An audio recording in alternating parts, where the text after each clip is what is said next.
nyakubahwa perezida w'u Rwanda akoze ikintu bita diplomasi na politike ku buryo abafatanyabikorwa ba Repubulika ya Demokarasi ya Kongo ibyo bari biteze bahise bakubita igihwereye, bibaza ibibaye birabayobeye. Ibiri kubera kuri iyi si yacu ya rurema ni igitangaza. Mwe mutera agatebe ubundi tubane natwe 5-5.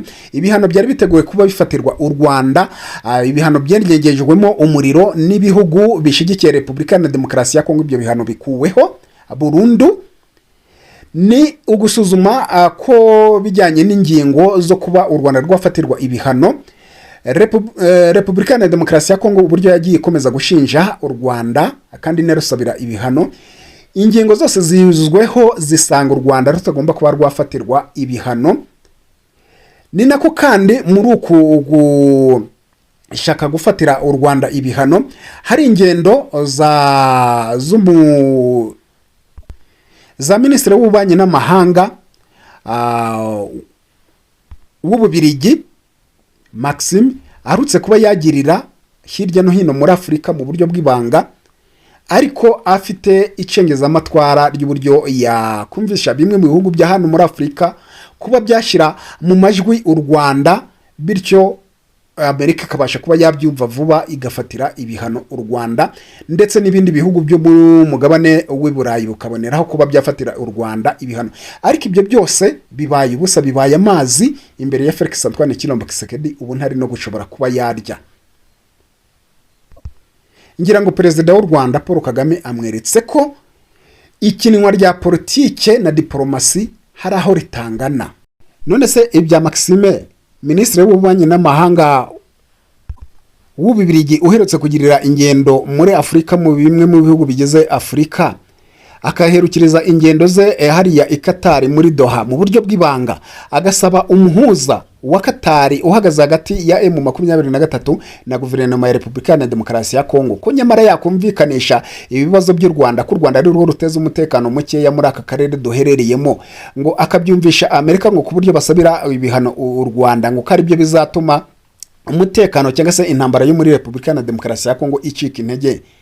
Hanyuma se byo mwaba mubizi byaba bimeze bite? Qatar si yo yamusubije iki? Nyamara amakuru agera kuri Afri News yarimo aremeza ko Qatar yamubwiye ko ikibona ko cyangwa se icyo yitabiriye muri iki gihe ari ubuhuza hagati y'abahanganye bombi kandi bahuza nk'abanyekongo, nk'abanyagihugu, nk'abavandimwe. Ntabwo rero ngo ibibazo by'u Rwanda na Repubulika ya Demokarasi ya Kongo biturutse ku mutwe wa FDLR na n'ubundi idoha muri Qatar bajya kubihuza ngo n'ibihano bishobora kuba byafatirwa u Rwanda.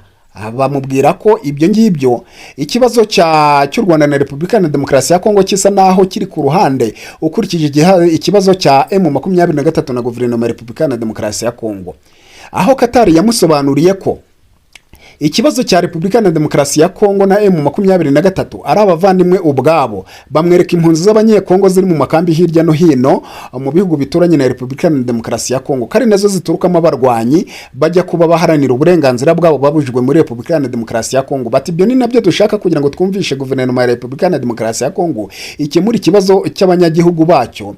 Icy'u Rwanda na Repubulika ya Demokarasi ya Kongo gishingiye ku mutwe wa FDLR icyo kizaza nyuma. Bati ni kuki uje kutubwire iby'u Rwanda na Repubulika ya Demokarasi ya Kongo nyamara ukaba ntaho wakomoje ibya Repubulika ya Demokarasi ya Kongo na FDLR? Bati rero twebwe icyo twitabiriye ni ukuba duhuza abavandimwe naho ibihugu ku bindi. Ibyo ngibyo nitumara kuba twabona abavandimwe babashe kuba bahura, igihugu kimaze kuba cyatekana, nibwo tuzarebana n'ubundi umutekano uri hagati y'u Rwanda na Repubulika ya Demokarasi ya Kongo wo uterwa n'iki. Iyo aba waruje utubwira iyo ngingo uvuga uti mwahera kuri iki ngiki n'uburyo umutwe wa FDLR warwanywa muri Repubulika ya Demokarasi ya Kongo, kuko tuzi ko ari wo mutwe unatuma aha muri aka karere hagira umutekano mukeya. Bati niba ushaka kutubwira ko u Burundi bugira umutekano mukeya kubera Red Tabara iri mu Burundi, bati ni kuki Repubulika ya Demokarasi ya Kongo ubundi yemera gucumbikira iyo mitwe bakemera kiba ku butaka bwayo, ukatubwira ko Uganda igira umutekano muke ngo kubera ADF naro? Bati ibyo byose biraterwa na Repubulika ya Demokarasi ya Kongo yemeye abo bantu ikabaha amashyamba bagaturamo. Iyo yarabarwanije ntago bari kuba baza hehe muri Repubulika ya Demokarasi ya Kongo ngo babone uko basubira mu bihugu byabo gutesha umutekano muke, cyangwa se babone uko bakora reorganization bagire n'ubufasha bahanahana kugira ngo bakomeye kuduruvanganya ako karere muri rusange.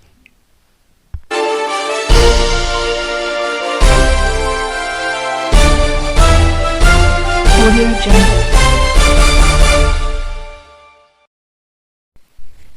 Ibihe byiza kuri mwe mwese mukomeje kugenda mubana natwe kuri mwe muri hirya no hino hagiye hatandukanye. Turavuga ku migabane igize iyi si yacu, turavuga bari muri Aziya, i Burayi, Amerika ndetse no muri Afrika duherereyemo.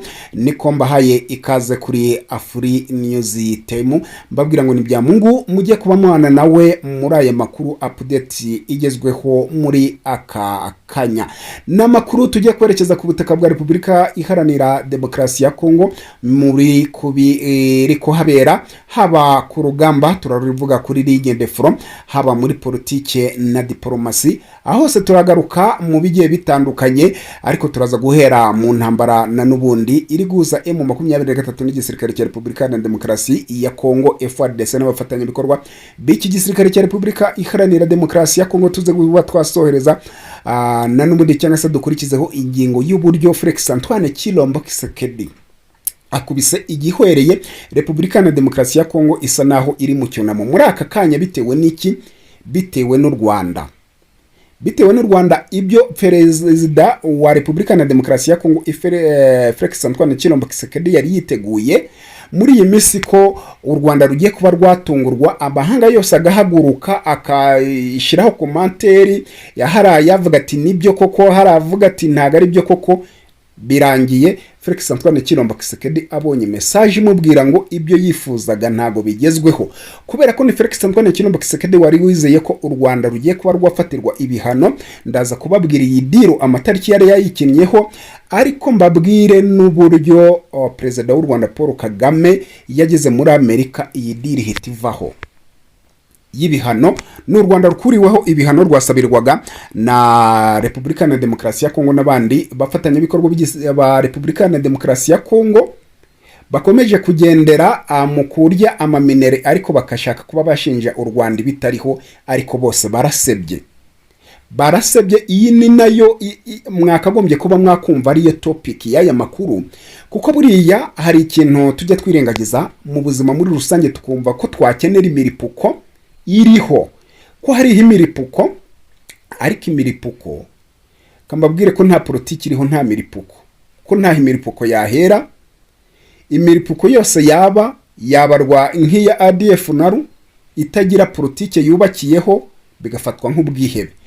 We muntu dukurikira nubwo waba uri mu myaka 18 cyangwa 15, tuzi ko hari abari muri 16 baba bafite smartphone bitewe n'iki cyangwa se telefone, bitewe n'impamvu runaka baba bashaka gukurikirana ibyo muri aka karere. Abo bariho, ntago abantu bose ku myaka 16 17 iwabo aho bavuka baba banganya ubushobozi. Bwa bushobozi na nubundi bugendana n'imyumvire no kugira ngo usobanukirwe. Icyo nashaka bwa navuga nuko aba bantu bari muri iyo myaka 18 19 aho 20 baba bashaka kumva iby'imiripuko gusa yabaye. Ariko mumenye ko kumva iby'imiripuko utazi uburyo politiki ihagaze, utazi amateka ya politiki, ibyo ngibyo uba uri kureremba hejuru y'amazi, ushobora isaha ku isaha kwikanga waguye muri y'amazi utazi koga. Niko nabivuga. Politike nahangaha ishingiriro. Mugiye kuba mwakumvana n'ubundi uburyo FDLR yahinduye amazina n'impamvu yagiye ihindura amazina. Turaza guhera mu 1994 nibyo biri nandi kubabwira ngo nta kumenya politike na n'ubundi nta nicyo waba uzi cyangwa se amateka ajyanye na politike. Iyo uyasobanukiwe mwabantu mwe, ndabwira generation ziri ubu ngubu zavutse nyuma y'iyo myaka, bakaba barimo bumva umuripuko ubu ngubu, benshi aribo nababwiye baba bashaka kumva ngo aha haripuwe. Ariko banza umenye umuzi w'ikibazo, imvune imvano y'ikibazo ituma umuripuko ubaho. Nibwo uzamenya ukuri nyako naho uhagaze, naho ushobora kuba wava, naho ushobora kuba wagera, na igihe cyose uzaba ugendera hejuru y'ibyo gusa utabizi wihutira imiripuko, nta kintu uzaba uzina n'ubundi, uzagenda usigara usobanuza. Kandi Afri News Time yari hari. turaza kunyarukira rero muri Minembwe turebe uko urugamba rwifashe kuva ku munsi w'ejo kugeza kuri uyu munsi byifashe bitewe nako, kandi turi buze kuba twanyarukira muri Masisi ubwo twageze mu ngingo z'ingenzi zigize amakuru yacu. Turaza kuba twanyarukira muri Masisi na n'ubundi turebe iby'urugamba rw'ejo, ibyo rwashize n'urugamba rwabaye kuri uyu munsi. Ni nako kandi mbabwira ko turi buze kuba twanyarukira muri ya ngingo ivuga uburyo FDLR bahinduye izina, twite tureba iby'amateka ya FDLR n'impamvu bari gukomeza kugenda bahindura abazina. Turaza kubabwira kandi nanone amasasu yarasiwe muri Karemi, aya masasu yo kandi ahatse iki, cyangwa se ni Karemi ikomeje kugenda ivugwamo umutekano mukeya cyane rwose, kugeza ubwo nta joro ridacyatumvikanyemo amasasu. Nababwiye ko radari za Afrinews Time cyangwa se navigation za Afrinews Time akenshi zerekeye hariya Karemi, hari icyo Karemi ihishe. Ndabibabwira mukavuga muti nta wamenya nta wagira gute, ariko ku cyonzi Afrinews Time cyangwa se Mr Navigation hari icyonzi Karemi kangarukiriza aho ngaho, ariko ndaza kubabwira iby'amasasu ari gukomeza kuvugira mu mujyi wa Karemi kandi akavuga nijoro. Ni nako kandi turi buze kuba twakwerekeza hariya na n'ubundi ni muri Ovira ahari ingabo za Angola. Mbabwira ko kugeza ubu ngubu Angola isa naho yafunguye ibitaro biri official, ariko ibitaro by'igisirikare cya Angola bashaka kuba bakorera mu Burundi. Ariko se kuki bagishize mu Burundi byo bijyanye n'iki? Nabyo rero gumana natwe uraza kuva ahangaha ubimenye 5 kuri 5 byose. Ni nako kandi turubuze kuba twababwira ingingo nayibabwiye y'uburyo Akisekedi yangindoro yagiriye muri Amerika ari diro ari gukora kugira ngo bafatire u Rwanda ibihano n'ibiki byose. Byose rero gumana natwe urava ahangaha ubibonye 5 kuri 5 cyangwa se usobanukiwe amakuru twari twabateguriye uko ahagaze nicyo agusigiye muri wowe muri rusange. Reka tube twitseho gatoya ubundi tuze kugaruka n'amakuru yacu mu buryo burambuye.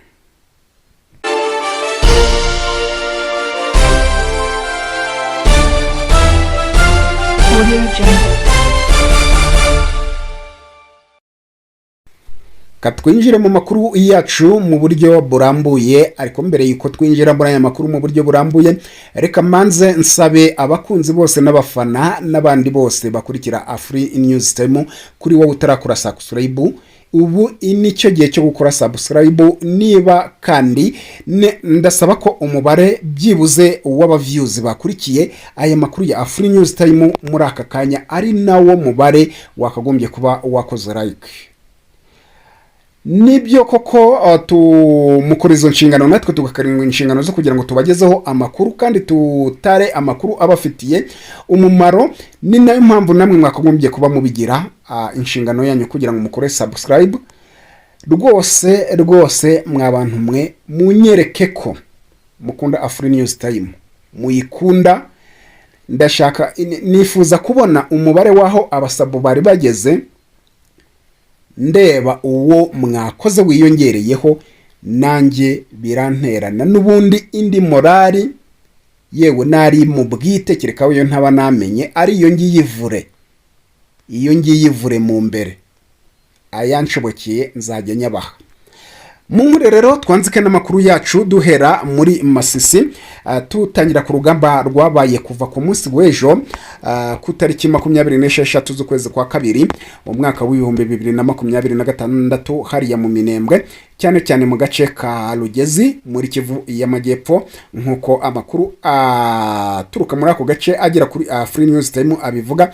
Ibintu byakomeje kuba bibi saa 6 z'amanywa ku munsi w'ejo, mu gihe imirwano yongeye kubura mu burasirazuba bwa Repubulika ya Demokarasi ya Kongo, ku buryo busa naho ari buryo uri kugenda bufata indi ntera yo ku rwego rwo hejuru, ukurikije imirwano iri kuba cyangwa se iri gukorwamo tekinoloji ku rundi rwego rwo hejuru, kubera ko impande zombi zihanganye, turavuga ku ruhande rw'ingabo za Repubulika Iharanira Demokarasi ya Kongo no ku ruhande rwa M23, barimo bagerageza gushaka intwaro zigezweho kandi cyane cyane bakibanda muri izi ntwaro zo gukoresha mu kirere. Turavuga ubwo ni indege cyane cyane zitagira aba pilote. Impande zombi ziri kugerageza kuzana version nshyashya cyangwa se indege ziri bubashe kuba zabafasha mu guhangana n'uruhande rumwe ku rundi. Nguko rero uko ejo byari ibicika kuva ku saha z'isa sita z'amanywa mu gace ka Rugezi, ariko kugeza maginga ya amakuru agera kuri Afri News Time. Ni nako kandi kuri uyu munsi hiriweyo icyo bita sharing. Ni sharing na nubundi yabanjirije n'indege mu kirere, indege zaturutse ku ruhande rw'ingabo za Repubulika Iharanira Demokarasi ya Kongo, nyuma y'uko M23 igize gutya iziharasinze cyangwa se ishaka kuba yazihanura. Ariko amakuru agera kuri Afri News Time, nta ndege yabashije kuba yafatishwa misile cyangwa se isasu n'imbunda za M23, ariko nta nubwo izi ndege nyuma y'uko zitangiye kuba zibona ikirere gitangiye kuba cyatukura, kubera ko M23 yari yatukuje ikirere itangiye kuba yaharasinga izi ndege, kuko ni indege zabyutse mu rukerera rwo mu saa 11 aribwo zitangiye kuba zakwinjira mu kirere zikigenzurwa na M23 muri kara gace ka Rugezi. Ni nako M23 nk'uko amaze kuba nabibabwira nayo yakije umuriro, ikirere kiratukura muri urwo rukerera. Izi ndege rero zibona ko ziri buze kuba zahura n'akaga, zibasha kuba abazongera kuzikatisha bazisubiza inyuma mu birindiro by'ingabo za Repubulika Iharanira Demokarasi ya Kongo. Saha y'isa 12 zuzuye uko amakuru agenda angeraho abivuga. Ku ruhande rwa M23 bare MRDP twirwaneho nabo bakije undi muriro, ariko bawatsa bakoresheje icyo bita atirari. Izo ku ruhande rwa M23 ndetse na MRDP twirwaneho bagize gutya basheringa mu bice bigenzurwa na guverinoma ya Repubulika Iharanira Demokarasi ya Kongo. Icyakora guverinoma ya Repubulika Iharanira Demokarasi ya Kongo cyangwa se ingabo za Repubulika Iharanira Demokarasi ya Kongo nazo zaje kuba zisubiza ayo mapigu cyangwa se zisubiza izo sharing nk'uko makuru yakomeje kugenda atugeraho abivuga. Ariko nanone amakuru akavuga ko iyi sharing yaje kuba isa naho ipfubya igitero cy'ingabo za Repubulika Iharanira Demokarasi ya Kongo cyari gishakana n'ubundi kugaruka ahangaha muri Rugezi kugira ngo cyatake M23. Nguko rero icyakora hagati y'impande zombi zabashe kuba zasheringana, nta makuru twari twaronka agaragaza ababa baguye muri iki gitero, haba ku ruhande rwa M23 MRDP twirwaneho cyangwa se ku ruhande rw'ingabo za Repubulika ya Demokarasi ya Kongo, dore ko cyane cyane binagoranye kuba wabona ayo makuru kubera ko habayeho imirwano isa naho ari mu ntera ya kure, ikifashishwe cyane cyane ari sharing, kwa kujugunya ibibombe cyangwa se ibisasu mu ntera ya kure, buri muntu arasa muri defense yudi. Reka twerekeze muri Masisi tuve ahangaha muri Minembwe, naho dutangiriye ku rugamba rw'ejo ku munsi w'ejo. Hagati aho imidugudu ya Kasenyi na Luke iherereye mu gace ka Masisi muri Kivu y'Amajyaruguru yasubiye mu maboko y'inyeshyamba za M23 ku wa kane, nyuma y'imirwano ikomeye yahuje ingabo za Kongo, Wazalendo, FDLR ndetse n'abandi bose bafasha igisirikare cya Repubulika ya Demokarasi ya Kongo, nk'uko amakuru aturuka muri ku gace agenda atugeraho abivuga, ndetse bikaba byanahamijwe na bamwe mu nzego za gisivili bavuga ko yari imirwano ikomeye yasize M23 yigarura agace ka Kasenyi ndetse na Aluke, uduce twari twarigabijwe nabo ku ruhande rw'ingabo za Repubulika Iharanira Demokarasi ya Kongo muri iyi mese. Nk'uko amakuru abivuga, inyeshyamba za AFC M23 zatangiye ibitero bikomeye. Ibitero byatangiye ku wa gatatu. Imirwano yari yibanze ku birindiro by'ingenzi ari byo Cyugi, Gatobotobo na Kaniro n'agace ka Kaniro. Ibi byafashwe kuri ubu ngubu, ibi bice nabyo bikaba biri mu maboko y'inyeshyamba za M23. nk'uko mbibabwira. Ariko kuri uyu munsi ni nabwo na n'ubundi twakiriye amakuru ko ntabwo ku ruhande rw'ingabo za Repubulika ya Demokarasi ya Kongo bashyizwe nubwo bongeye kuba bakubitwa na AFCM 23. Ahangaha Cugi na Kaniro bari bongeye kuba bagerageza kuba bahagaba ibitero. Amakuru aturuka mu nzego z'umutekano ndetse no mu nzego za gisivili avuga ko ingabo za M23 zibarizwa muri Rucuru haturutse umusada zoherezwa muri Masisi. Iyi mirwano bivugwa ko yongereye ubushobozi bw'inyeshyamba za M23 mu gutera no koroshya kwigarurira imidugudu yari yigabijwe na Wazalendo FDLR hamwe n'igisirikare cya Repubulika Iharanira Demokarasi ya Kongo. Ku mirwano y'uyu munsi rero mbabwiye na n'ubundi yabereye muri turiya duce twa Kaniro ndetse na Cugi. Ahangaha na n'ubundi amakuru agera kuri Afri News Time aremeza ko ku ruhande rwa M23 babashije kuba ababara imirambo nyuma yuko urugamba rurangiye, babaze imirambo igera kuri 5 yo ku ruhande rw'ingabo za Repubulika Iharanira Demokarasi ya Kongo yasigaye aho ngaho ku Kiwanja. Ntago rero Masisi kugeza ubu ngubu ni operation zikomeje kugenda zikorwa ku buryo buremereye, ziri gukorwa n'intare za Sarambwe bashaka kuba abasekuriza cyangwa se abaha Masisi umutekano muri rusange. Kandi mbabwira ko amakuru ari guturuka muri kariya gace avuga ko byanze bikunze intare za Sarambwe zarakaye kurangiza gusekuriza cyangwa se guha umutekano Masisi, byongereho kuba abakomeza no muri Warikare nta guhagarika imirwano ngo bitewe nuko ukubahiriza agahenge byo ku ruhande rw'ingabo za Repubulika ya Demokarasi ya Kongo byabaye umugani, ahubwo batabishyira mu bikorwa, ahubwo guhagarika imirwano ku ruhande rwa AFCM 23 ngo bigasa naho bihaye ukwitegura guhagije igisirikare cya Repubulika ya Demokarasi ya Kongo kugira ngo kibone ko kibagabaho ibitero. Iyi ntambara nshya ya gisirikare irimo guhindura imbaraga binyuze mu gukoresha indege z'ikoranabuhanga. Kuri ubu iyi ntambara ikaba imaze kurangwa n'amezi menshi y'imirwano igenda ihoraho ahangaha muri Repubulika ya Demokarasi ya Kongo, kuko imaze kuba bigera mu myaka 4 yose kuvaho AFCM 23 bongeye kuba bakubura umututu bakongera kuba bazura intambara, kubera ko hari byinshi guverinoma ya Repubulika ya Demokarasi ya Kongo itagiye yubahiriza.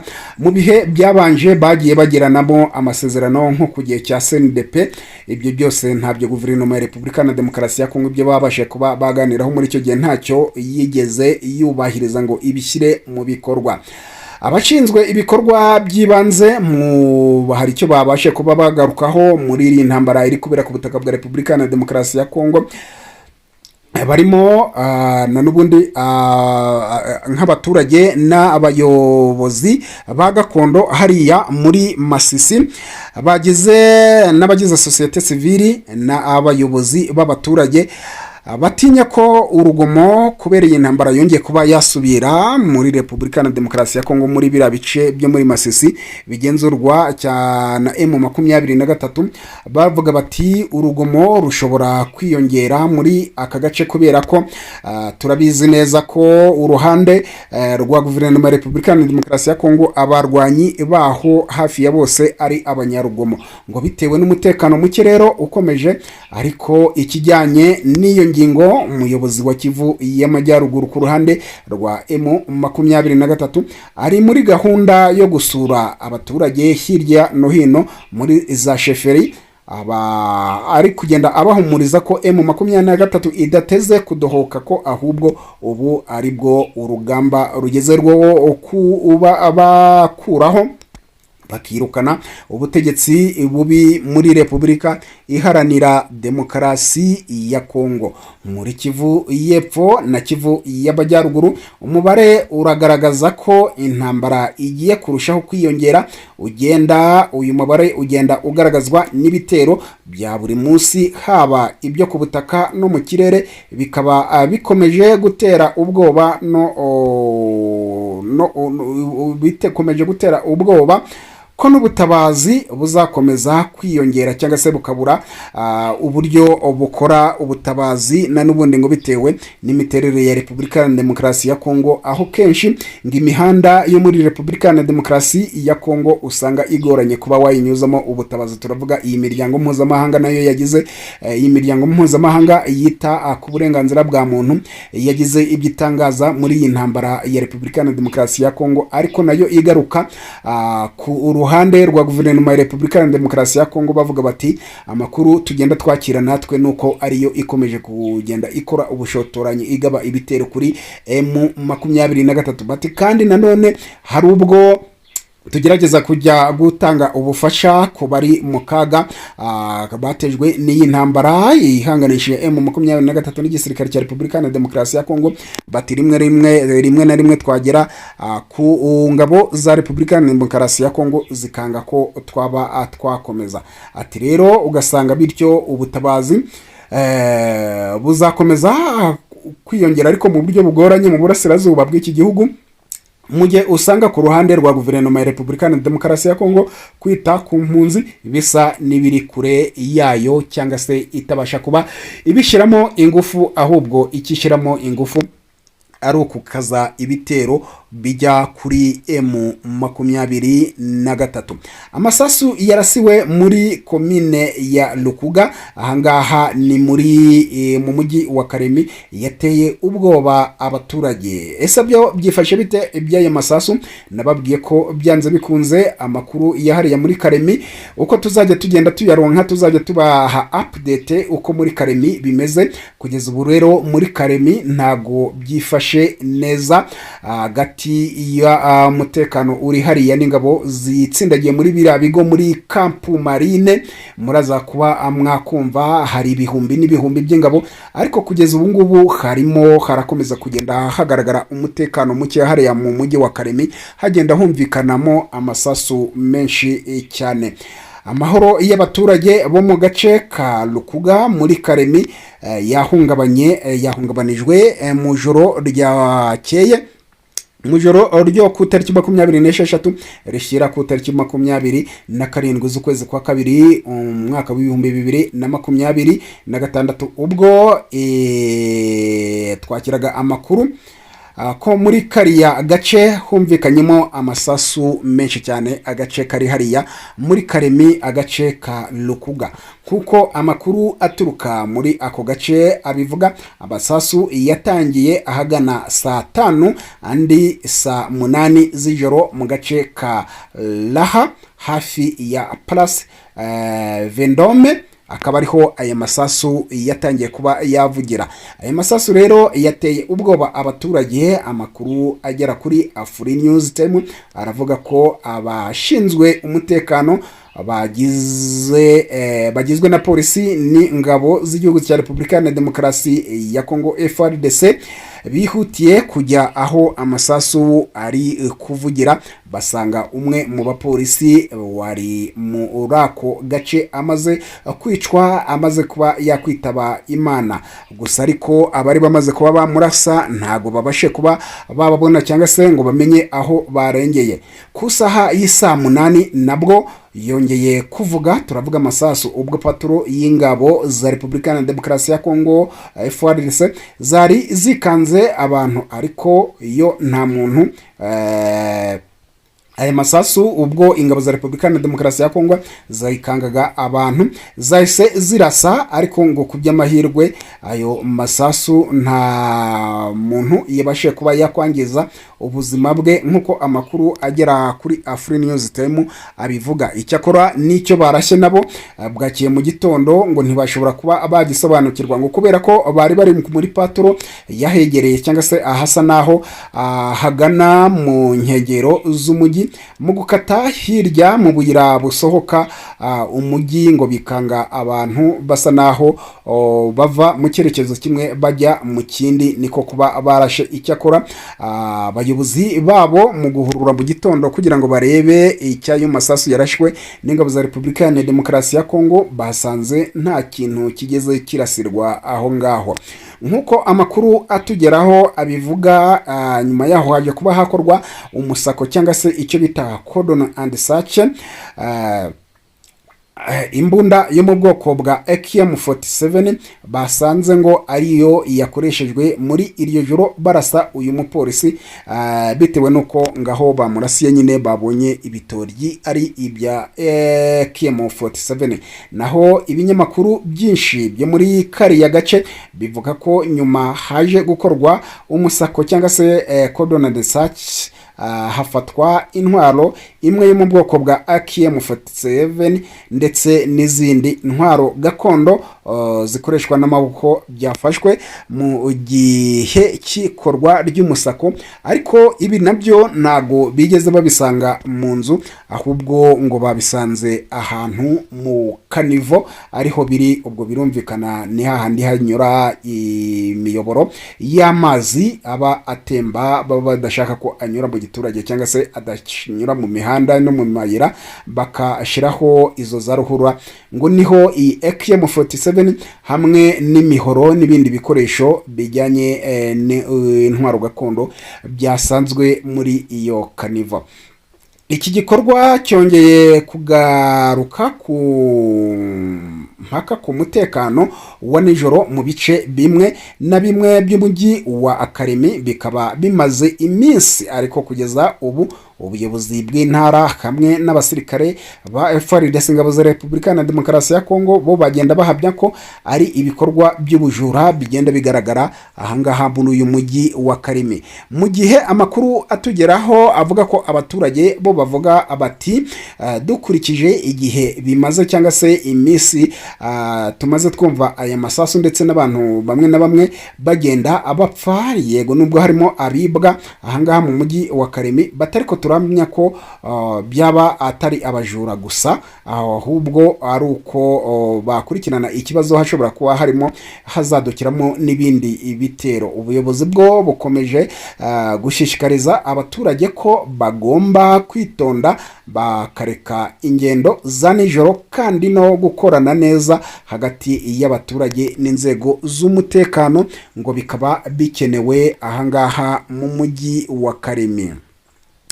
Katuvugana n'ubundi uguhangana gukomeye kwabaye hagati ya Wazalendo n'ingabo za Repubulika na Demokarasi ya Kongo ahangaha mu mujyi wa Kalemi. Ese ibi byo byatewe n'iki kugira ngo habezeho kuba abahangana? Nubwo nta masasu yavuze, ariko zimwe mu nzego z'iyi mitwe yombi, haba ku ruhande rw'umutwe ubuyobozi bw'umutwe wa Wazalendo bubarizwa hariya muri Kalemi, bwahanganye n'ubuyobozi bw'ingabo za Repubulika na Demokarasi ya Kongo n'ubundi hariya muri Kalemi, bitewe n'abana byatunguranye. Imiryango irengera abana cyangwa se y'uburenganzira bwa muntu irimo za UNICEF n'ibiki byose bakaba baronse amakuru ko hari abana batwawe na Wazalendo batagejeje ku myaka yo kwinjira igisirikare, hanyuma imiryango yabo ikavuga iti twabuze uburyo twakwinjira muri kiriya kigo ngo tumenye ko abana bacu bakiriho cyangwa se baba bari muri wahandi, ariko abana bacu baratwawe batwarwa na Wazalendo. N'abana rero bagera mu 9 byatumye uyu muryango ukurikirana icyo kibazo kandi ugikurikirana wifashishije bamwe mu bayobozi b'igisirikare cya Repubulika na Demokarasi ya Kongo ahangaha muri Kalemi. Nyuma y'uko rero igisirikare cya Repubulika na Demokarasi ya Kongo cyemereye imiryango kuba yakwinjira mu kigo no kureba aho Wazalendo ziba, niho aba bana basanzwe. Hanyuma ubuyobozi bw'iki kigo cya gisirikare hariya muri Kalemi muri Kamarine babaza bamwe mu bayobozi ba Wazalendo bati ni kuki muba mushaka kuzana abana mu bya gisirikare mushaka kuba babakoresha? Ntago babasha kuba babyumvikana neza, kubera ko aba bana mugira imiryango yatunguranaga basanze aba bana bari gukoreshwa imirimo ya hariya muri icyo kigo, batekeye abo Wazalendo ndetse no kuba babafurira imyenda, kandi ababyeyi babo bakavuga ko aba bana banateshejwe n'ishuri. Havumbuwe rero abana bagombaga kujyanwa muri Wazalendo kugira ngo batangire kuba babamenyeza gukora imirimo ya gisirikare. Kuwa 4 tariki 26 z'ukwezi kwa kabiri mu mwaka w'2026 muri Kamarine muri Kalemi, ikigo giherereye hariya muri Kalemi, habaye umuhango w'ihererekanya ry'abana 9 basanzwe bamenyekanye ubwo bageragezaga kwinjizwa mu itsinda rya Wazalendo ku ngufu. Aba bana bafatiwe mu mayira hariya muri Karemi. Abana bamenyekanye ubwo imiryango irengera ikiremwa muntu yagezwagaho ikirego na bamwe mu babyeyi bo mu mujyi wa Karemi bababwira ko babuze abana kandi bafite amakuru ko bajyanwe na Wazalendo, ariko kuri ubu bakaba nta burenganzira bwo kujya kubaza mu kigo cya gisirikare bafite cyahariya muri Kamarine hariya muri Karemi. Nyuma y'uko imiryango mpuzamahanga ishinzwe ikiremwa muntu no kurengera abana batoya basuye ingabo za Repubulika Iharanira Demokarasi ya Kongo FARDC, basabye ko bahabwa uburenganzira bwo kugera ahasanzwe habarizwa Wazalendo, niko kuhasanga bamwe muri ba bana ndetse barimo gukoreshwa imirimo yo guteka no gufura hariya muri iriya nkambi ya gisirikare cyangwa se muri Kamarine hariya mu mujyi wa Karemi. Ishami rya FARDC, ingabo za Repubulika ya Demokarasi ya Kongo, rishinzwe gusubiza abantu mu buzima busanzwe, ryatanze abo bana hakurikijwe amasezerano y'igihugu n'amahanga ya leta, hakurikijwe amasezerano y'amahanga ndetse n'ay'igihugu cya Repubulika ya Demokarasi ya Kongo yerekeye kurengera abana no kwambura intwaro, gusezerera abahoze mu gisirikare, kugarura no gutuza abaturage kugira ngo boherezwe mu nzira yo kubasubiza mu buzima busanzwe. Ishami rya gisirikare rishinzwe gusubiza abana mu buzima busanzwe rya gisirikare hariya muri Repubulika ya Demokarasi ya Kongo, ryo bita PDDRSS, naryo ryashikirije Caritas aba bana ishinzwe gutanga ubufasha bwabo mu babacishe muri Caritas, kugira ngo iyi Caritas harimo ibyiciro cyangwa se abashinzwe gutanga gufasha abana mu buryo bw'imitekerereze no kugira ngo barebe niba nta hungabana bagize ubwo bafatwaga na Wazalendo, bakabatangira kubakoresha imirimo abo bana batumva cyangwa se batibonamo, kugira ngo batangire kuba bari muri Caritas batangire kuba bareba niba babaha abakansara, kugira ngo batangire kuba babaganiriza, bityo imitekerereze iyo babonaga barimo cyangwa se bari baragiye mu yindi mitekerereze itangire kuba yabavamo. N'imiryango bakaba nyuma yaho rero bari buze ngo kuba basubizwa mu miryango yabo. Muri uwo muhango FARDC yatanze abana 9 bigaragaza ko biyemeje kugarura ubuzima bwabo mu miryango yabo nyuma yuko bari barajyanywe na Wazalendo mu buryo butumvikana cyangwa se uburyo budakurikije amategeko. Ariko ukibaza, ni Wazalendo kugeza ubu ngubu igenda isa naho ikora ibyo yishakiye kuba ikurikiza umuundo wa gisirikare cyangwa se umurongo wa gisirikare. Ibyo ngibyo ntigibikozwa. Iyo ishatse kuba yafata abagore irafata ku ngufu, yashaka gusahura igasahura, yashaka gukora ikishaka cyose ikagikora, ngo kuko nanone havutseho uku gushamirana kwa bamwe mu bayobozi ba Wazalendo ndetse n'abayobozi b'ingabo za gisirikare za Repubulika ya Demokarasi ya Kongo hariya muri Kamarine, kugeza ubwo rwose umwe mu bayobozi b'igisirikare cya Repubulika ya Demokarasi ya Kongo yandikiye ubuyobozi bukuru bumukuriye hejuru asaba ko aba Wazalendo bakurwa muri iki kigo bakagira ahandi bashyirwa. Na Wazalendo amakuru agenda tugeraho nk'uko bivuga, bamwe bageze muri iyi Kamarine cyangwa se iki kigo cya gisirikare cya Marine giherereye hariya muri Karemi, nyuma yuko bagiye barasirwa bagakomereka, barasirwa ku ruhagamba bagakomereka, bakaza kuba bavurwa, bamara kuba bava mu bitaro bakaza kuba bakomeza gufatira mitende cyangwa se kuba bakoroherwa bari muri biriya bice. Ni nako rero cyangwa se muri iriya kampu, ni nako rero basanze aba bana bari kujya bamesera abo abo barwayi b'igisirikare cya Repubulika abo barwayi b'Abazalendo basa naho bari koroherwa bari muri iriya nkambi, ku buryo umuyobozi w'igisirikare cya Repubulika na Demokarasi ya Kongo muri Kamarine yababwiye ataho kugira ngo mujye gushimuta abana mu bakoreshe imirimo badashaka, bitume n'imiryango mpuzamahanga yinjira muri iki gikorwa, mu gihe ngewe nahakanaga ko nta bana dufite muri iki kigo baze kuba babasangamo. Bati ni kuki mutagiye musaba ako waboneka abarwaza baza kuba babarwaza ako mu ngabo za Kongo bashobora kuba batanga, yewe no muri uwo mutwe wanyu wa Wazalendo nabyo izo nshingano muba mugomba kuba mwazikora ko zo kuba mwarwaza bagenzi banyu, atariko mudaharibishije cyangwa se muterekanye isura mbi ku ruhando mpuzamahanga rw'igisirikare cya Repubulika na Demokarasi ya Kongo. Hakomeje rero kuba havugirwa cyangwa se haterana amagambo ku buryo buremereye cyane, amakuru agera kuri Afri News Time ku buryo rwose abayobozi ba ku ruhande rwa Wazalendo ngo batatinye kuba bakoresha n'ibitutsi byerekeza ku mvugo mbi abatuka uyu muyobozi w'igisirikare cya Repubulika na Demokarasi ya Kongo uriyoboye kiriya kigo cya Kamarine, aho bamubwiye bati natwe kuba ngo twarakomeretse ntago twakomeretse turi mu nda z'abamama, ahubwo twakomeretse turi ku rugamba twese dushaka umutekano. Nawe arababwira ati kuba mushaka umutekano ntago muwushaka mwenyine,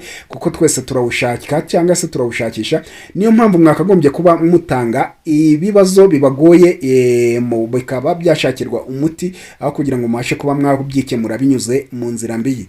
Iki gikorwa cyari cyitabiriwe n'imiryango nka UNICEF, imiryango yita ku bana, ndetse na Caritas mu rwego rwo gahunda zo kurengera abana zigamije kwemeza inkunga ikwiye mu burezi, mu miryango no mu baturage. Abayobozi bari aho ngaho bongeye kwemeza ko umwanya w'abana uzakomeza kwitabwaho kuba mu miryango yabo no mu ishuri, baba bana bakazaba bazakomeza ishuri atari mu mitwe yitwaje intwaro, kandi ko bagiye kuba bakurikirana buri hamwe hose. Bati ahangaha haduhaye ikigwa cyangwa se isomo ko tugiye kuba twakurikirana buri hamwe hose, niba hari aho bagiye bafata abana muri uru rwego bakabagira gute bakabazana nko muri iyi mirimo. Reka tubabwire cyangwa se tujye kuri iyi ngingo ivuga uburyo ingabo za Angola ziteguye kuzajya zakirira abarwayi babo mu Burundi, nyuma yuko Angola ideployinze cyangwa se igejeje ingabo zabo muri Repubulika Iharanira Demokarasi ya Kongo. Kuri ubu Angola ikaba yiteguye gutangira kwataka ibirindiro bya M23.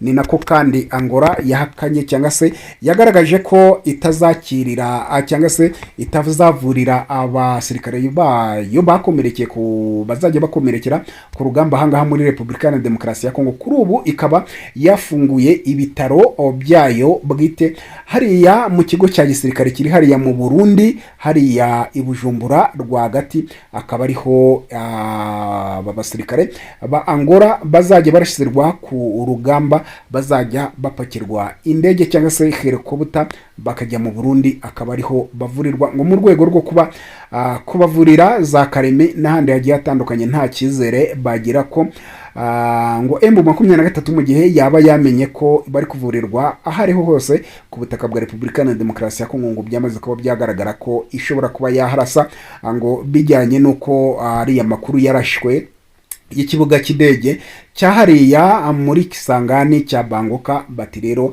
birakwiye ko twabavurira mu Burundi, mu kindi gihugu, aho kugira ngo tuzajye tubavurira muri Repubulika ya Demokarasi ya Kongo. Usange M23 imenye amakuru yahari ibitaro byacu, usange yabirasa.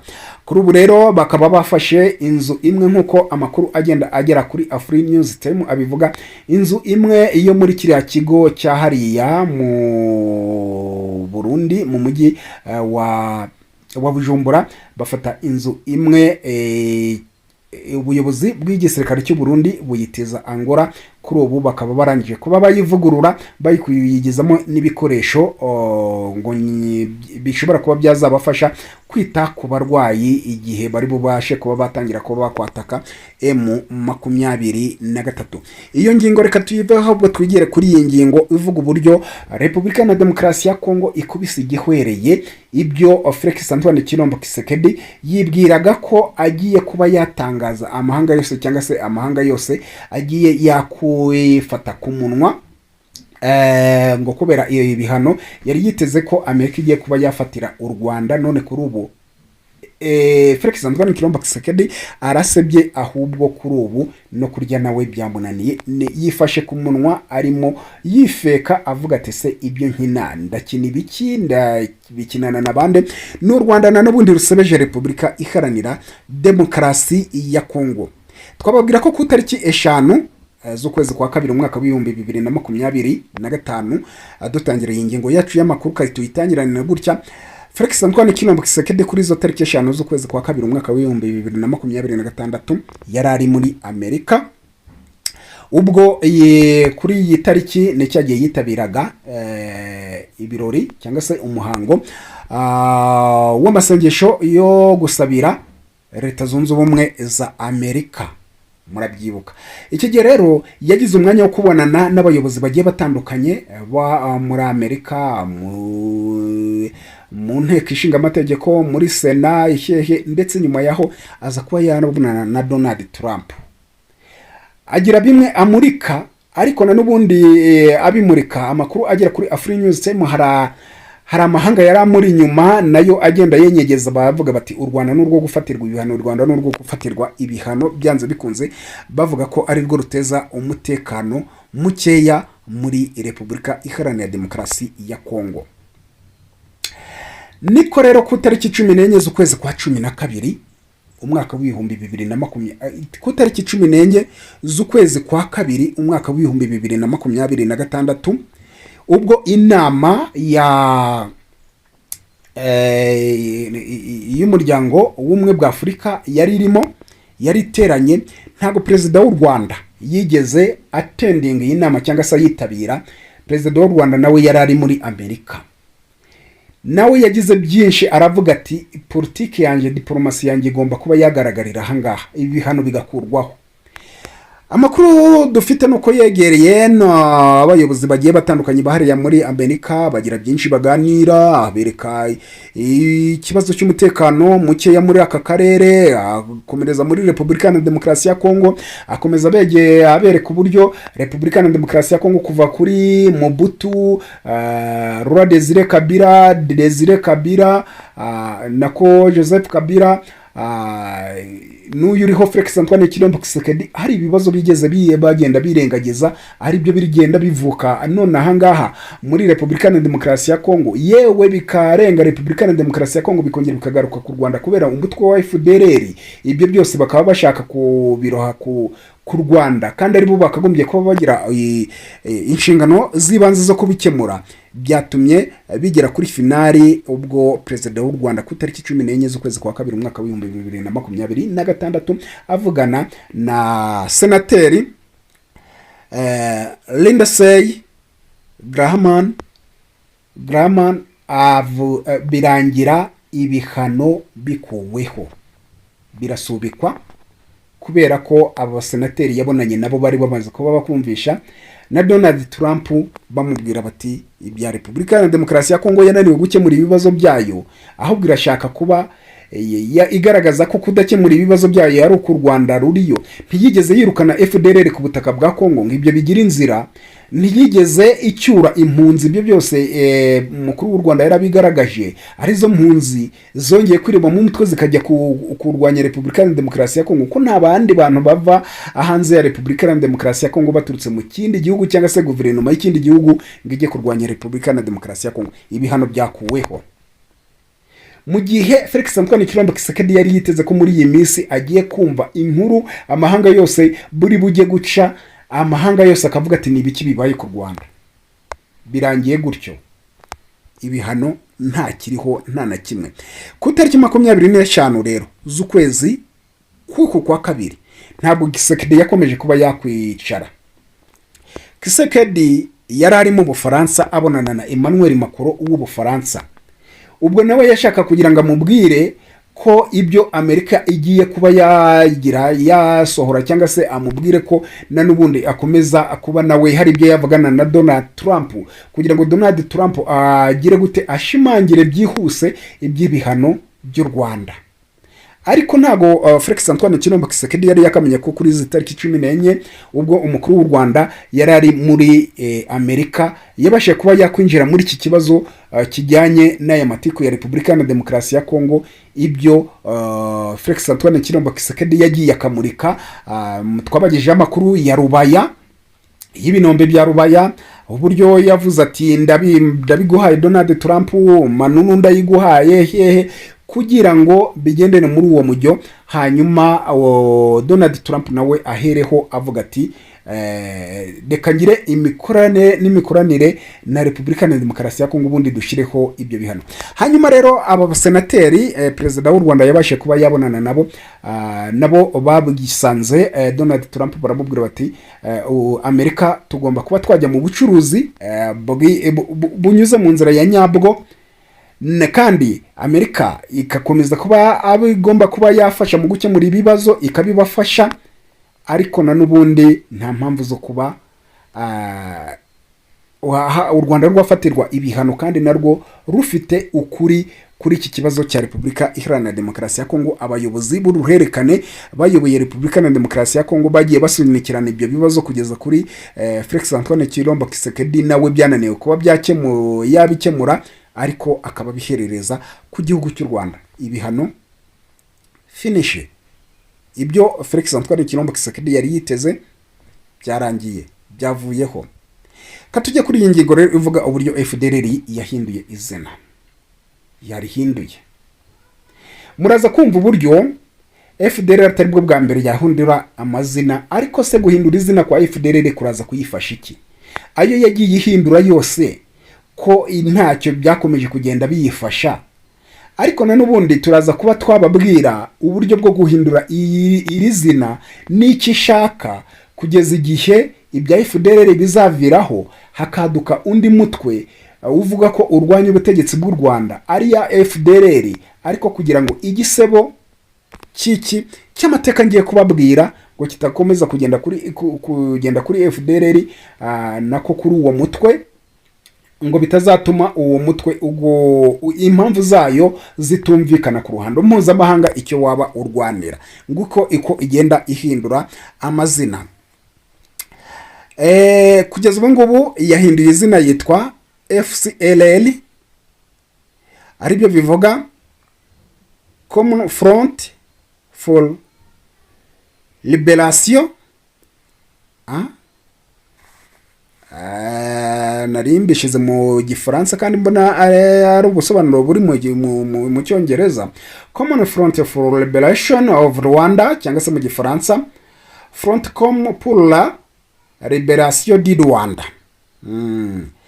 Ubundi amateka uko abigaragaza, nkuko nababwiye ko ikiza wabasha kuba uri muri generation runaka utazi ko byagiye bigenda, ariko niba ukurikira Afri News Time wakagombye kuba wamenya uburyo FDLR yageze muri Repubulika ya Demokarasi ya Kongo n'uburyo yagiye ihindura amazina, byose ukabimenya. Ari nako buriya mpamagarira ababyeyi njya mbona kuri Afri News Time abantu badukurikirana harimo nabo mu myaka kuva ku myaka 35 kuzamura.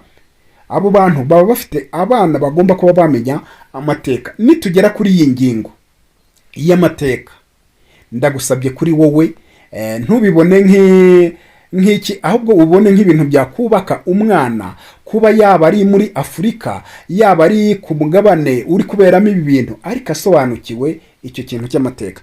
Rero FDLR yakomotse ku cyari ingabo z'u Rwanda, ku buyobozi cyangwa se kuri guverinoma yari iyobowe na Juvenal Habyarimana. Icyo gihe izo ngabo zitwaga FARI, Force Armée Rwandaise. Hanyuma ubwo FPR Inkotanyi yabohoraga igihugu, izo ngabo hamwe n'indi mitwe ngiye kuba nababwira irimo interahamwe, impuzamugambi za saderi n'abandi bose bari bashamikiyeho, bamaze gukora jenoside yakorewe abatutsi mu 1994 mu Rwanda, bahungira muri Repubulika na Demokarasi ya Kongo. Bageze muri Repubulika na Demokarasi ya Kongo, za ngabo zari u Rwanda ku ngoma ya Juvenal Habyarimana cyangwa se kuri guverinoma ya Juvenal Habyarimana, zitwaga FARC, Force Armée Rwandaise, zihuza na ya mitwe irimo interahamwe FDLR nako interahamwe n'impuzamugambi za saderi, bahimba icyo bita ex-FARC. Bahimbye icyo bita ex-FARC, icyo gihe hari hamaze kuba hanoganwa umugambi wo kongera kuba bagarukaga ngo batere igihugu cy'u Rwanda, na n'ubundi bigizwemo ibihugu ngiye kuba nababwira birimo Ububiligi, Repubulika na Demokarasi ya Kongo icyo gihe yitwaga Zaire, yari kiyoborwa na Perezida Mobutu, ndetse n'Ubufaransa. Byanatumye izi ngabo zitubahiriza cyangwa se Repubulika na Demokarasi ya Kongo icyo gihe yitwaga Zaire itubahiriza amategeko yo kudezaminga ingabo izari zo zose zije ziguhungiyeho ziturutse mu gihugu kindi, cyangwa se zaba zitsinzwe cyangwa se ari zihunze ku buryo buri politike runaka, zigomba kuba zadesamingwa, bakazaka ibikoresho kandi bakanazijyana kure y'igihugu zivuyemo. Siko byagenze rero. Bakigera muri Repubulika na Demokarasi ya Kongo, nk'ubwo Bubiligi mbabwiye, Ubufaransa n'ibindi bihugu byahise byohereza ubutumwa Mobutu wayoboraga Zaire icyo gihe, bamubwira ko izo ngabo mu gihe gito bagiye kuba bazifasha zigasubira kwisubiza u Rwanda, kandi ko atagomba kuba yazijyana kure y'umupaka n'u Rwanda, ko agomba kuba yazigumisha aho ngaho aho bazishyiriye inkambi za Mugunga n'ahandi hose hagiye hatandukanye, hariya hafi n'ikibaya cya Nyiragongo, hehe hose hari inkambi, ngo ku buryo batashaka kuba bazishyira kure y'u Rwanda, kuko gukora organization yo gutera u Rwanda baturutse kure byazajya bibagora. Icyo gihe rero nibwo bahise bahimba umutwe wa ex-FARC. Ex-FARC iza kuvaho hajyaho Parire, batangiye kugenda bahindura amazina. Parire ivuyeho hajyaho Alire, Alire ivuyeho hajyaho RDR, RDR ivuyeho hazaho n'andi mashami ngiye kuza nababwira, nk'amashami yagiye asa naho asohoka muri FDLR. Nibwo kuva kuri ntuza kuri RDR cyangwa se RDR hahise haboneka FDLR. FDLR nayo iza kuba yavamo amashami arimo nka za Foka ndi bubabwire, za CMC ndi bubabwire, za Rudi Urunana, za CNRD, za FRN ndi bubabwire. Ibyo byose rero uko guhindura amazina hari icyo bigamije ndi kubuze kuba nababwira kuri munota wa nyuma. Hanyuma rero icyo gihe baje kuva muri ex-FARC bahinduye amazina bajya muri Parire, aribyo bivuga Parti for the Liberation of Rwanda, Parti pour la Libération du Rwanda mu Gifaransa niko ryitwaga. Bavuye muri Parire bajya muri Alire, Army for the Liberation of Rwanda cyangwa se Armée pour la Libération du Rwanda. Bavuye muri iyo Alire bajya muri iyi nababwiye RDR, ariyo Rassemblement Républicain pour la Démocratique du Rwanda, cyangwa icyo bita Rally for the Returning of Refugees and Democracy in Rwanda. Iyi ngiyi muri icyo gihe bahise bahinduranyamo ayo mazina byihuse cyane, ku buryo kuva bahungira muri Repubulika na Demokarasi ya Kongo mu mwaka w'1994 byageze mu 1990 hafi na gatandatu bamaze kuba bahinduranya aya mazina angana gutyo, kugira ngo batangiye kuba nimba batangira kuba bamenyerwa ku izina rimwe bahindura irindi, bumve ko ari undi mutwe wundi bushyashya wavutse udafite aho uhuriye n'aya mahano nababwiye bakoze. Hanyuma rero bavuye muri RDR bahise bagihita bajya muri FDLR, Force Democratique de Liberation di Rwanda, cyangwa se Democratic Force for Liberation of Rwanda. Iyi niyo yagiye igira amashami nka za FOCA, CMC, Rudo Runana, za CNRD, FRN mu mwaka w'ibihumbi 2000, za FOCA mu mwaka w'igihumbi kimwe magana bibiri hafi gutyo n'umunani na za kangahe. Icyo bitaga rero FOCA, Force Combatant, abacunguzi, akaza iyi CMC, Military Coordinator of Combatants, cyangwa se Coordinateur Militaire de Combatant. Rudi Urunana ariyo bita l'Eliema pour l'unité et la démocratie. Iyi Rudi Urunana nababwira ko yanabanje nibyo yabanje iyi ngiyi Rudi Urunana ijya kuboneka. Kayumba Nyamwasa yashaka kuba yajoininga FDLR. FDLR igice kimwe kiranga, kiravuga ngo ntago bagiye kuba bafatikanya ngo n'umututsi, ngo ejo ngo atazabaneka cyangwa se ngo yaje kubaneka, ngo ibyabo akababwira iki, ngo guverinoma y'i Kigali. Bamwe bakebera kuba bafatikanya nawe, hanyuma bemeye kuba bafatikanya nawe, bagiye gufatikanya nawe bisa naho icitsemo ibice bibiri, imwe ikomeza kuba FDLR, indi ikomeza kuba Rudi Urunana, ndetse byanararwanye bisubiranamo hariya muri Repubulika ya Demokarasi ya Kongo mu myaka y'iyo ngiyo 2008 2009 gutyo. Cyokora Rudi Urunana iza kubura ingufu, na nubundi haza gukomeza hazamo amatiku, bituma Kayumba Nyamwasa asa naho yongeye kuba yajya kure ya Rudi Urunana. Hanyuma ya Rudi Urunana rero haje CNRD, National Council for Renewal and Democracy, cyangwa se Conseil National pour la Rénovation et la Démocratique, mu mwaka w'ibihumbi 2016 nibwo yabayeho. Ivuye nayo nta hari havuye ikomoka ku kutumvikana kwa FOCA na FDLR.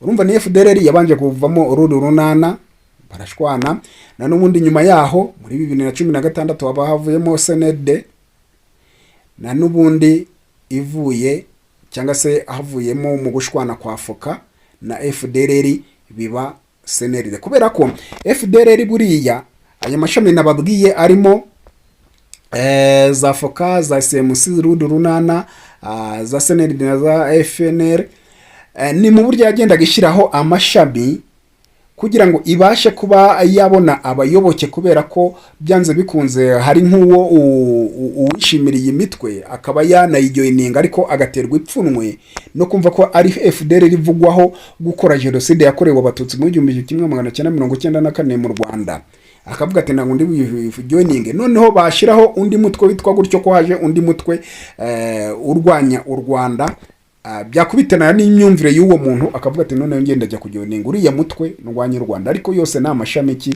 ya FDLR. Rero na nubundi CNRD yaturutse mu gushwana kwa FOCA ndetse na FDLR. FRN nayo yaje kuba ikomerezaho, ngira ngo murayizi kuba uburyo yagiye ikora ibitero iturutse mu Burundi inyuze mu ishyamba rya Nyungwe n'ibiki byose. Iyi ngiyi yari irimo Paul Rusesabagina n'abandi bose bagiye batandukanye. Iyi rero akaba yari National Liberation Front, ni umutwe w'ishyaka rya MRCD, Rwanda Movement for Democratic Change, rikuriwe na Paul Rusesabagina. Ni umutwe wari ufite n'intuza n'ishyaka rya MRCD, kandi n'ubu iryo shyaka rikuriwe na Rusesabagina riracyahari. Ngira ngo mu mwaka ushize, ego mu kwezi kwa 9 nibwo yongeye kuba niba atari mu kwejya no mu kwa 10 Rusesabagina yakongera guhuriza hamwe ibijyanye n'imitwe iba hanze kugirana amakongere n'ibiki, ngo kugira ngo barebe uburyo n'ubundi bakomeza kuba bategura kuba bahangana ngo n'ubutegetsi bwa Kigali ngo butabumva. No kuvuga rero kugeza ubu ngubu FRN iracyabarizwa no ku butaka bw'u Burundi, nubwo isa naho kunyura mu ishyamba rya Nyungwe byayinaniye, ariko iracyabarizwayo. Iyindi mitwe yose mbabwiye ibarizwa ku butaka bwa Repubulika ya Demokarasi ya Kongo, ariko nanubundi ikagirira ingendo mu Burundi, kuko nanubundi nubwo igerayo mu Burundi igahinduka FRN, ariko abari ya mitwe ya za Rudurunana ya za Kizose za FDLR, ahubwo no kugerayo kubera ko bimenyerewe ko cyangwa se bizwi ko ariyo yakoresheje iyi nzira yahariya ijya gutera igaba bitero ku Rwanda inyuze mu ririya shyamba rya Nyungwe rihura n'u Burundi. Ubwo rero iyo igezeyo byanze bikunze ntago bavuga ko ari FDLR, bavuga ko ari FRN, ariko ni y'amashaka ya cyangwa se ni y'amashami ya FDLR. Hanyuma rero aho ngaho kugeza ubu ngubu amakuru agera kuri Afri News Time akavuga ko FDLR yahinduye izina, yarashizeho n'abayobozi, yashizeho abayobozi, ariko uwo turi buze kuba twakwibandaho cyangwa se tuza ku murongo wa mbere wo kugaragaza ibye n'uwo bita Jean-Luc Habyarimana, akaba ari umuhungu wari perezida w'u Rwanda Juvenal Habyarimana, akaba ari we bahaye kuba bayobora uyu mutwe nka perezida w'uyu mutwe. Twababwira ko uyu Jean Eric na n'ubundi sibwo bwa mbere kuba yakwifuza cyangwa se yashakwa na babwe bo muri FDLR cyangwa iriya mitwe kugira ngo abashe kuba yayikurira cyangwa se ayiyobore, kubera ko ni nawe nubwo aba mu Bufaransa no mu bindi bihugu bya hariya i Burayi bigiye bitandukanye, yagiye agirira ingendo nyinshi muri Repubulika ya Demokarasi ya Kongo, kandi cyamuzanaga si ubucuruzi cyangwa se niki, yabagaje kuganira n'abayobozi b'ingabo b'igisirikare cya Repubulika ya Demokarasi ya Kongo n'abayobozi ba Repubulika ya Demokarasi ya Kongo ku rwego rwa perezida, kugira ngo baganire ku bijyanye n'uriya mutwe wa FDLR ukomeze kuba wahabwa ubufasha n'igisirikare cya Repubulika ya Demokarasi ya Kongo, kandi ku buryo buziranyweho na nyobozi cyangwa se n'ubuyobozi bwite bwo ku rwego rwo hejuru bwa Repubulika ya Demokarasi ya Kongo. Dore ko ku tariki 5 n'itariki 10 z'ukwezi kwa gatandatu umwaka w'2024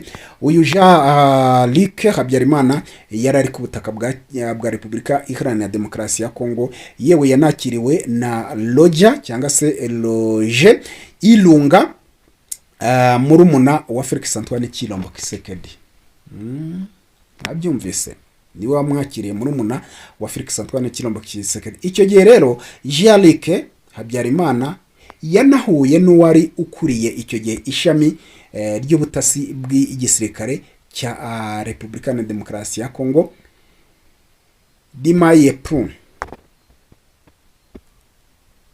uwo bita Major General Christian Ndayiyewe, niwe nawe wamwakira mu rwego rw'ubutasi, kugira ngo urumva ntago yakwakirwa ku rwego rwa perezida, ku rwego rw'umukuru w'ingabo, ubutasi bwo ngo batari kugira ibyo baganira kuri uyu mutwe wa FDLR. harabiganiriye, bagira byinshi banoganya ku mutwe wa FDLR. Ntimukabone FDLR isa naho itavugwaho ku ruhande rw'ingabo za Repubulika ya Demokarasi ya Kongo, isa naho itavugwaho ku baturage muri nyobozi ya gisivile, mugire ngo ni ibindi. Suko bayoboye ko FDLR nabo ubwabo turavuga ku ruhande rwa guverinoma ya Repubulika ya Demokarasi ya Kongo cyangwa se abanyekongo muri rusange, bazi ko yavuye mu Rwanda ikoze amahano ya jenoside yakorewe abatutsi mu 1994 barabizi, ariko kubera ibyo byose byashizwemo ingufu n'ubuyobozi n'amahanga n'ibiki byose babashigikira, nta usanga ijwi ry'umuntu umwe cyangwa se n'iki ntacyo ryakora kuri FDLR, bitewe nuko na n'ubundi yanarangije kuba yashyirwa mu gisirikare cya Repubulika ya Demokarasi ya Kongo. FDLR yatangiye kuba yakwinjira mu gisirikare cya Repubulika ya Demokarasi ya Kongo nyirizina mu ntambara ya kabiri ya Kongo za 1998 kugeza muri 2000.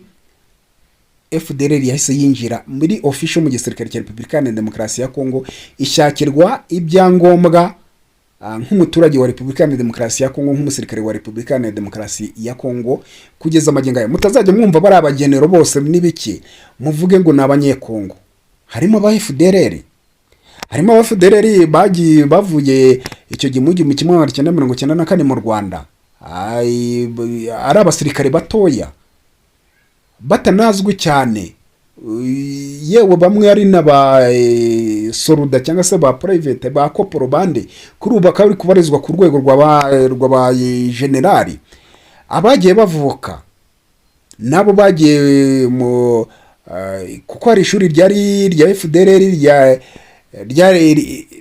ryabaga Kamena muri iyo myaka, ryagiye ripasigisha aba ofisiye, nibo babana ba FDLR bagiye muri ya mitwe ya nababwiye ya impuzamugambi za CDR, intera hamwe.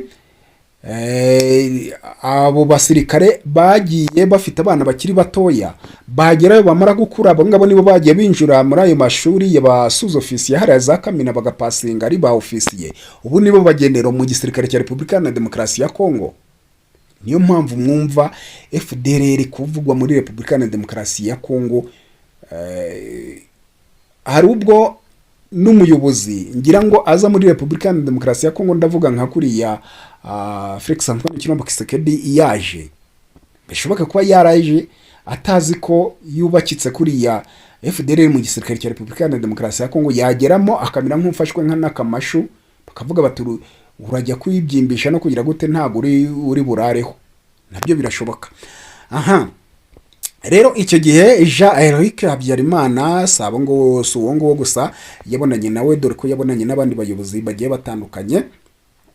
Yanahuye n'uwari ukuriye ishami ry'ubutasi bw'igisirikare cya Kongo nkuko nabibabwiye, Demiapi Major General Christian Ndayewe, ndetse n'uwari ukuriye ingabo z'u Burundi muri Repubulika ya Demokarasi ya Kongo, Major General Grokole Ntirampeba, nawe bageze byinshi baganira. Urumva ni mu 2024 nibwo yabonanye n'aba bagenero bombi, bagira ibintu bagenda baganira. Ni nacyo cyatumye mwakubije ko mwakumva FRN hari uburyo ngira ngo muri 2004 nibyo ego 2004 mu mezi abanza nibyo hari uburyo leta y'u Rwanda yagiranye ibiganiro na leta y'u Burundi, bemeza ko icyo gihe umutwe wa FRN wari utangiye kuba wahashwa, ndetse na Rusesabagina yaranarafashwe.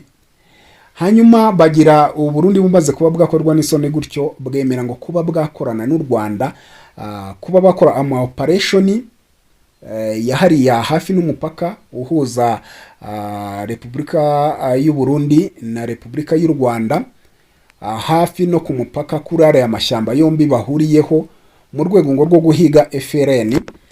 Ariko nabyo ntacyo byatanze,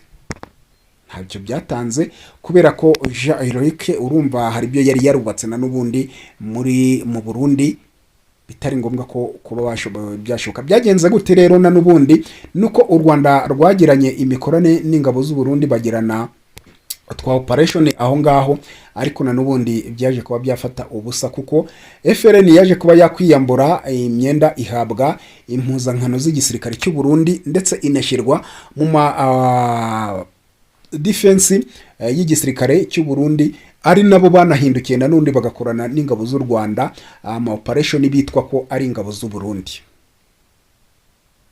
Ayo makuru abariho nayo tuyafite.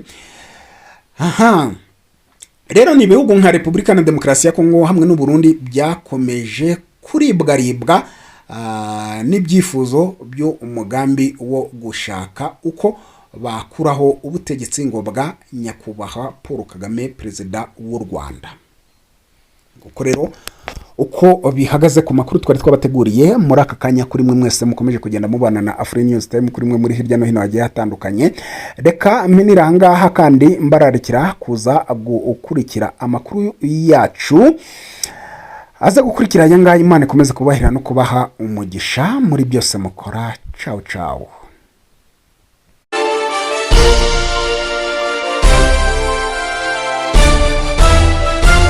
Audio Jungle.